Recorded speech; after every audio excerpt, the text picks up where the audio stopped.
First Step Shelter is the largest emergency homeless shelter for single adults in Volusia County. Our mission is to help individuals who are experiencing homelessness to have a place to come, shelter, food, necessities, and to provide them with the wraparound services they need, including income, so that they can then leave here, go into housing, and be successful and sustainable. When First Step Shelter opened, that was December 16th of 2019, there was no bus stop here, and that posed a risk for our residents crossing the road. So we do have a bus stop now. That happened after we had one of our residents die in 2021. Ashley was young. She was a young mother. She died crossing the road on her very first day of work and never made it. Ashley was a very high-strung spirit, I can definitely say about her. She definitely brought joy to people. She always wanted to help people when they had situations going on. So then we had the whole thing again when Gerald was hit in November. I can't believe we're doing this again. And I know for me, I felt the same way again. And I found the right people to talk to at FDOT. I wanted the people from FDOT to come here and actually speak to our residents. In our Office of Safety, we investigate every fatality that occurs on our roadways to understand if there's anything that we can do to improve that area.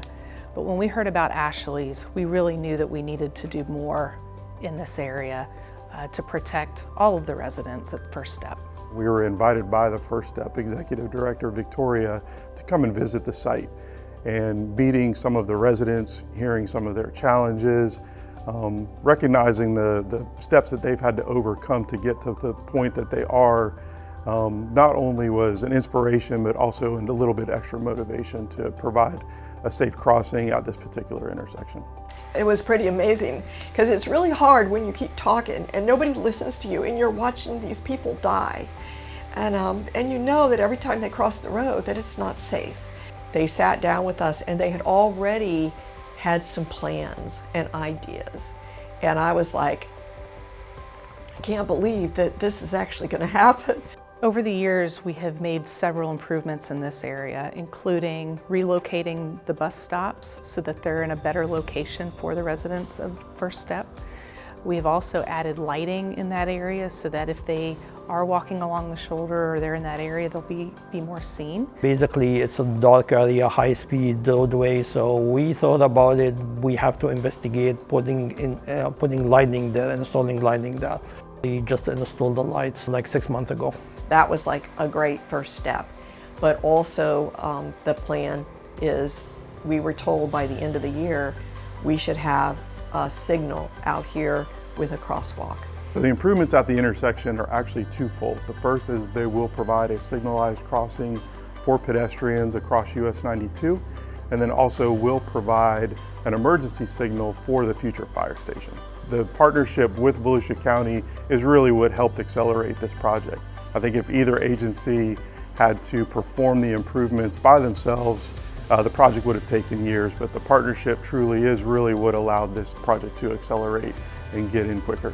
When we first heard about Ashley's crash that took her life, we first looked at the infrastructure. What could we do out there? But we also knew that there were probably some other efforts, including education to the residents on how they can be as safe as possible when they're walking and biking.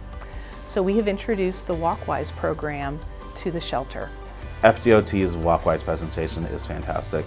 The residents are definitely informed. They receive vests, bike lights, lighted armbands so that they can be seen when they are walking and biking. It's been a very well received program. We've reached over 600 residents. So when they do move on to their next chapter in their life, they still have that information and that knowledge and those tools with them so that they can be the best walkers and bikers and be as safe as possible.